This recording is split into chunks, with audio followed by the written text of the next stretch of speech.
Chapter 18: The 1954 General Election. As a result of the form of the Kusi Constitution, which was to give the country a larger measure of internal self-government, it was necessary to increase the membership of the Legislative Assembly and to change its composition. To implement these reforms, a commission was set up under the chairmanship of Mr. Justice W. B. Van Laer to inquire into representational and electoral reform. As a result, the country was divided into 104 constituencies. During the election of 1954, the Convention People's Party contested every one of those seats. I don't think I've ever made so many speeches in 1 month of my life. I toured the entire country and visited every constituency. At each one I made a fiery speech. This is your chance. This is what we've been planning for, suffering for, slaving for. The fulfillment of our promise of freedom now is at hand. Sometimes towards the end of the day, the strain began to tell on my voice, but it never once let me down. Apart from my public speeches, every spare minute was taken up by one or the other of the party followers seeking advice and a special word of encouragement from me. Then an unfortunate incident occurred. I had previously warned candidates that they should not put themselves up to oppose the official party candidates, as had happened in some previous by-elections. It was with disappointment and anger, therefore, that I discovered that 81 party members had put themselves up to stand against official candidates. I called these people rebels. Firm action had to be taken. It was vital that the party should not be allowed to become disorganized or to become weakened by the split that would ultimately be brought about. I therefore called a meeting in Kumasi, and feeling rather as an executioner must do when he has to carry out his distasteful job because of duty and justice, I expelled each and every one of these 81 rebels from the party. I turned a deaf ear to pleas and excuses. They had known the rules of the game, but they had chosen to put their own interest before that of the party. They lacked team spirit, and that should be made an example of. I was aware of the probable outcome of this, namely that with there being so little loyalty towards the CPP, most of the rebels would support any party that offered them the chance to stand. By the time I arrived back in Accra, I learnt that a new party had been formed in the Northern Territories called the Northern People's Party. I at once dashed to the north, but this time it was too late to do very much. Candidates, one of whom was my late Minister of Communications and Works, had been found to oppose each of the 21 constituencies in the north. In the meantime, much speculation was going on as to the outcome of the election among the Europeans there. There was a certain amount of anxiety as to the possibility of violence, and riots and general unrest. The emergence of the NPP was welcomed by many of them as being a challenge to the CPP. As election day drew near, the army, the police, and others prepared themselves for possible action, but nothing happened. On the day, the 15th of June, 1954, Accra could hardly have been quieter and more orderly. People queued up patiently at polling stations. Businessmen stood in line with workers and petty traders who carried their wares on their heads and often a baby strapped to their backs. Shop assistants and clerks were there. In fact, men and women in all walks of life. One by one they went in to vote, placing their voting slip into the box bearing the symbol of their choice. The symbol chosen to represent the Convention People's Party was a red cockerel. There was no excitement at all. In fact, the people were on the whole so casual about the whole thing that the morning queues at the bus terminals were a riot by comparison. A large board had been erected on a platform on the old polo ground in the center of the town in order to display the results as soon as each one was known. By late afternoon, almost every African in Accra began to wander there, preparing to wait all night to cheer the successful candidates as they were announced. I was becoming increasingly restless as the evening wore on. I had plenty of callers as usual, and the telephone never stopped ringing. I paced from room to room, followed by an anxious tabby cat who was beginning to despair of my ever going to the dining room to have a meal, and a time of day when she always displayed a strong affection for me. "It's no good following me like that," I said, as I nearly tripped over her. "I don't feel like eating yet." I suddenly felt that I needed company. The hours were passing so slowly, and I doubted whether sleep would come as spontaneously as it usually did when my head touched a pillow. I rang up a friend of mine. "I'm just about to have supper, and I've got the radio on, listening for the results. Why don't you come and join me?" the voice said at the other end of the wire. So I went along. It was certainly better to have somebody to share the suspense, the hours of waiting, and the rejoicing as successful party candidates were announced. Between the announcements we could hear the singing of the waiting crowds and the buzz of shouting and laughter. "There must be thousands down there," I remarked. "How I wish I was a normal person." "Whatever do you mean, Prime Minister?" my companion asked. "It's my head," I moaned. "I can never hide myself. Even on the blackest night my high forehead gives me away. If the people see me—" I was interrupted by a burst of enthusiasm from my friend. "I'll take you, and I guarantee that nobody will recognize you. You can cover your head with a red cap that I've got, and my car is so small and dark inside that nobody can see who is in it, even in the daylight." I tried on the cap and examined myself in a mirror. The sight gave me a start, but it was true. In this comic cap, I should not be easily recognized as Kwame Nkrumah. "Okay, let's go," I said. And so, with the red cap pulled down almost to my eyes and hidden in the confines of a baby Fiat car, we set out to mingle with the excited crowds. Long before we reached the polo ground, we had to slow down to a snail's pace, for there were hundreds of cars all traveling in the same direction, and the people were so numerous and so excited that they simply ignored the stream of cars. It was no good hooting the horn, because the noise of the crowds drowned it. "Sorry, no parking here," shouted a policeman as my driver hopefully pulled up for me to get a better look. But I had seen all I wanted. I had had the pleasure of being one of the crowd and sharing with them the thrill of the election night. I was now quite happy to go home to bed and snatch some hours of sleep before the results were announced. I had only just got to sleep, it seemed, when I was awakened by jubilant shouting and banging on my door. Crowds of people suddenly burst in on me. "You're in! You're in!" they yelled. It was a few minutes before I could wake myself sufficiently to realize what it was all about. Then I found myself whisked off to the polo ground, without a disguise this time, where I was told the people were shouting for me. Amidst loud cheers, I mounted the platform. The floodlights gave the proceedings a feeling of unreality, and I had to almost pinch myself to make sure that it was not all an exciting dream. Kojo Botsio, Komla Bedama, and many others who had been successful stood with me. It was a wonderful night. When all the results had been declared, we found out that in spite of the fact that I had to sack 81 people from the party, we had won 72 out of the 104 seats in the assembly.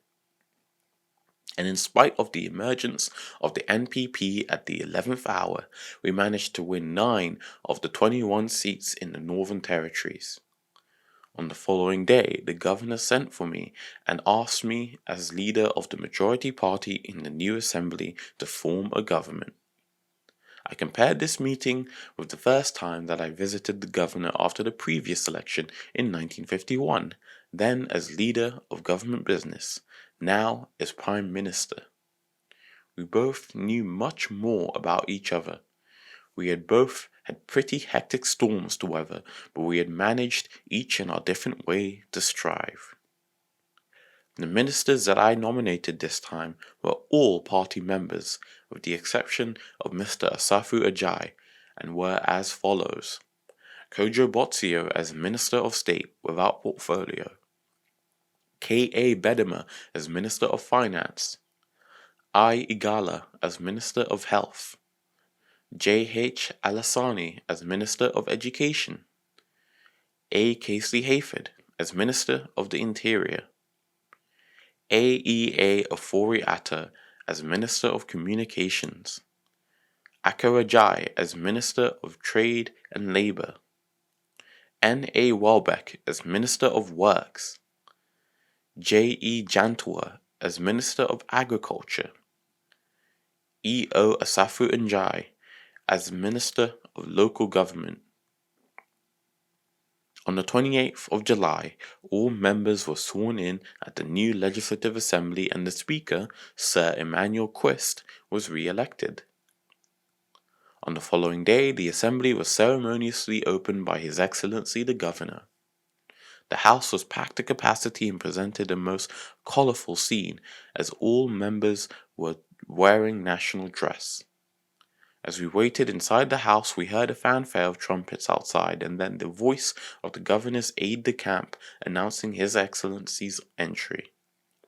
We stood as the procession came in, headed by the mace-bearer and the speaker, and made its way to the dais where the governor, impressive in dark blue ceremonial dress, took his seat on the throne. It was then my duty to hand the governor the speech that we had prepared for him. Before Sir Charles spoke, he delivered to the House 2 messages, one from Her Majesty the Queen, and the other from the Secretary of State for the Colonies. In her message, the Queen expressed deep satisfaction at the way that the responsibilities undertaken by the ministers and the Assembly 3 years previously had been so faithfully discharged, and that it had now been possible for the Gold Coast to take a further step towards assuming full responsibility within the Commonwealth. The opening of the present Assembly, whose members had all been freely elected by the people, was intended to be the last step before the goal was reached. Her Majesty expressed confidence that the greater responsibilities undertaken by the members of the present Assembly would be carried out with energy and wisdom. The Secretary of State, in the message that followed, expressed his satisfaction in the progress that had been made since the consultations had taken place between the governments of the 2 countries. He noted with warm satisfaction the confident relations that had grown up between the governor and representative ministers, and expressed the opinion that on those sure foundations further progress could be made. He hoped that with our new constitution, even closer cooperation would exist between the peoples of the United Kingdom and of the Gold Coast. After the governor had delivered his speech from the throne, he left the House, and the Assembly was adjourned until the following day. The Convention People's Party, with 72 seats in the Legislative Assembly, formed the government. On the opposite side of the House, the largest anti-government party was the Northern People's Party, which had 12 seats. The remaining 20 were held for the most part by independents. Before long, however, these independents began to attach themselves to one party or another, and by the middle of 1956, the strength of the CPP had increased to 79 seats. When the leader of the Northern People's Party rose to introduce the members of the opposition, I announced that as leader of the government I had something to say on the matter. I said I was quite unsure that in parliamentary democracies there could be in certain cases what might be called an unofficial opposition, as was the case in the last assembly, but that I understood that the ordinary parliamentary interpretation of the opposition was that if the government should be defeated, this party should be capable of forming the next government without delay. This could not be achieved with the present composition of the so-called opposition. I said that the government should be given time to make a further statement on this matter, and the following day I did this. I began by reiterating that the government would welcome an official opposition, that we were fully conscious of the value of informed and constructive criticism and were determined to do everything possible to establish in the Assembly the procedures and conventions of parliamentary democracy, which must always include a properly organized opposition. The position, as it was, I said, did not encourage the government to regard members on the opposite side of the House as being an opposition in the true sense. There was, as I had pointed out, no group among them which could form an alternative government. Also, the government did not consider it desirable to recognize as an official opposition a party organized on the basis of a single region. The government would be prepared, however, to recognize and to support the payment of an appropriate salary to the leader of an opposition which was organized and known to be established on a nationwide basis.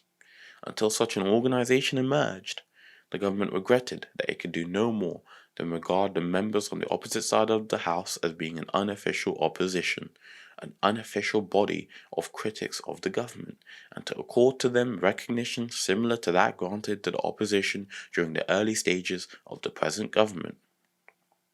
As might be expected, this constitutional point aroused deep interest. My political enemies snapped it up at once as being further proof that I was a dictator. Kwame Nkrumah doesn't want any opposition at all, they declared. They could not understand that I was fighting on a matter of principle. All parties now opposed to the CPP are known throughout the country as Domo. The word originated because of the difficulty that many of the people had in pronouncing the word democracy when the first of these opposition parties called itself the Democratic Party. The word Domo proved very apt in describing the sudden appearance of these parties, for literally it means mushroom in the tree language. Another nickname for the opposition is GOPA, which is an abbreviation of Ghana Opposition Parties Amalgamated. The leaders of the opposition parties have always vied with one another for leadership, and it was because of this that so many parties have emerged in the country. However, because these parties felt unable individually to stand up against the disciplined CPP, they amalgamated. They then found themselves unable to accept the leadership of one man, and so the amalgamation has become weaker and weaker. Other colonial territories are afflicted by this disease. A middle-class elite, without the battering ram of the illiterate masses, can never hope to smash the forces of colonialism. Such a thing can be achieved only by a united party of the people, organized in a disciplined and political party and led by that party. In colonial countries where imperialism has succeeded in dividing the nationalist movement among tribal lines, the anti-imperialist struggle is invariably weakened and the main objectives of the nationalist movement, unity and independence, are sacrificed on the altar of tribalism. An example is Nigeria, where until 1951 there was a nationalist movement struggling for unity and the independence of Nigeria. The introduction of tribalism shattered the unity of the Nigerian nationalist movement and subsequently divided the country.